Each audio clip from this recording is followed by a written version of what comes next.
organizational side, and then turn it over to David and Barry on the hockey side. So, Jeff Cogen. Thank you, Jerry. I'm here today to give you all a perspective on the business operations of the Predators this season, and generally speaking, I think it was a successful season. At the beginning of the year, we had three primary goals. Number one, we wanted to fill Bridgestone Arena. Number two, we wanted to grow our partnership base. And number three, we wanted to provide unparalleled customer service to our fan base and a game experience that was second to none in the NHL. Those were our three primary focuses for the season. With respect to filling the building, just kind of a couple numbers. Attendance grew from 14.9 to 16.1. Last year we had 4 sellouts during the regular season. This year we had 16 sellouts. The season ticket base grew from about 8,000 to about 8,500, and that stops a multi-year decline, kind of turns the boat around to head in a more forward direction. We also sold out all 6 playoff games. So, you know, with respect to filling the building, I think we saw a market improvement. There are still 1,000 empty seats on average a game, so mission is not accomplished. And, you know, relative to our peer group in the NHL, that these guys have to compete with the tools that we provide them, we're in the bottom half of the NHL. So we have some work to do there. We've already started working on it for next season. We were successful in growing our partnership base. We added 2 major categories this year in the telecommunications and banking categories with AT&T and Fifth Third respectively. Also, and just as important, we added about an additional 30 local smaller sponsors. In a market like Nashville, it's important not only to get the major categories, but also the smaller businesses, because they're the breadth and depth of our community.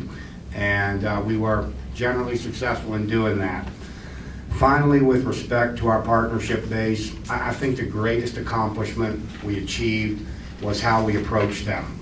We had a vision that we wanted to take the Predators' assets and message, grant them to our partners, and have them take them to market so that they could be proud of being a Predator sponsor. They could take our message to our mutual customers. And we did promotions with more of our partners than we've ever done before. You know, to list a couple, the Bridgestone promotion to the Winter Classic, the Toyota Test Drive, the guest of pucks in the Ford truck, which we gave away at Fan Appreciation Night, the Mountain Dew cans, the lotteries, everybody a winner. What this is supposed to do is provide value to our partnership base, allow them to take our assets to market, and help us grow our fan base through our respective messaging. With respect to game presentation and service to season ticket holders and our fan base in general, for season ticket holders we added a lot of benefits. We gave them a badge that ID'd them in the arena. Our employees were given tickets. You saw a person with a badge, give them seats on the glass. Give them a $10 food and beverage coupon. We ran food and beverage and merch specials every game for season ticket holders. We allowed them the ability to buy tickets before they went on sale to the general public for most Bridgestone Arena events. We sent them once every 6 weeks a letter, I call it flowers, give them a surprise. We sent them zoo tickets, sound tickets, and we tried to build a loyalty with our fan base by providing greater value. In arena, first of all, we have the best mascot in sport, bar none. All those vignettes that you see, he dreams up and produces. We also moved Kyle into the bowl.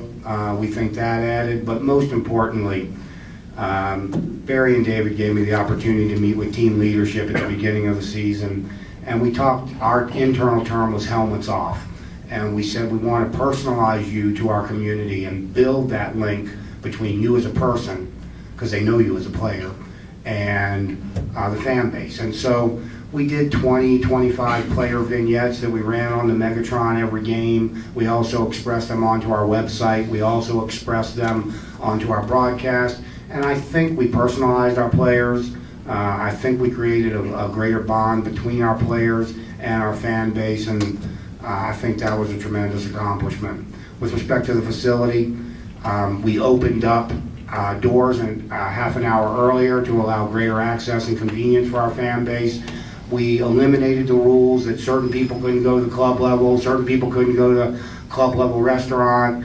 Everybody, generally speaking, everybody could go anywhere to provide greater access, not only to the players, but also to the facility. So with that, those three kind of measurements, I'd say generally speaking, we had a good year. But more importantly, we created benchmarks from which we can build upon. In closing, I have a few observations. As Jerry said, this was my first season with the Predators. I had the fortune of inheriting a hardworking, diligent staff, but candidly, they needed confidence. And given the somewhat up and down history of the franchise, that shouldn't be a surprise.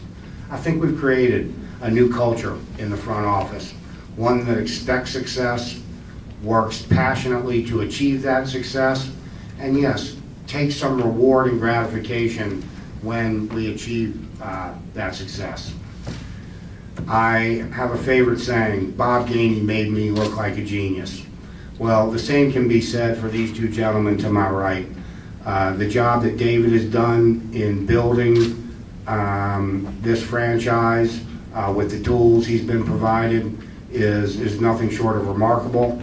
And the job that Coach Trotz has done in taking these 24 young men and turning them into a championship caliber, hardworking team, night in and night out, is also worthy of note.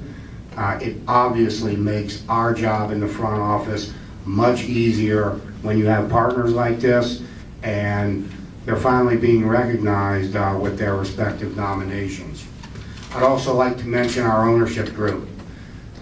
It's a group of gentlemen, individuals that have been successful in other businesses in the area. They're day one season ticket holders.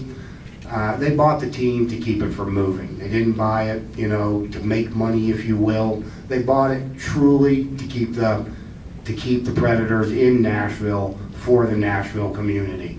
This is not a profitable enterprise for them. They write checks. It's my job to make sure those checks go down and hopefully get eliminated over time. But they deserve a big thank you from y'all, us, and the fans in large, because without their commitment and contributions, there wouldn't be a Nashville Predators. I'd also like to recognize my partner in crime, President and COO Sean Henry. We're kind of a two-headed monster, and he keeps my mistakes to a minimum, keeps me kind of grounded and sane, because sometimes I have ideas that you don't see, thank God. And I think it gives us a 1 + 1 = 3 mentality. Finally, in closing, I know the words you've all been waiting for. I want to thank our fan base publicly. We have the greatest fans in the NHL. After we were eliminated the other night, the guys didn't go to the locker room. They hung out by the bench. They waited for Vancouver to get off the ice so they could say goodbye to our fans and thank you. This is my version of that from the front office, if you will. And when you hear them chant, let's go Preds, let's go Preds, after it's all over, probably at the bottom of the bell curve, it just speaks volumes. And in this public forum, I'd like to commit to our passionate fan base 2 things. We're going to grow you, and we're going to provide you even greater value and service. I appreciate your time this morning. Thank you. With that, just a reminder, when we complete David and Barry's addresses, we'll take questions from the floor, and then all 3 individuals will be available.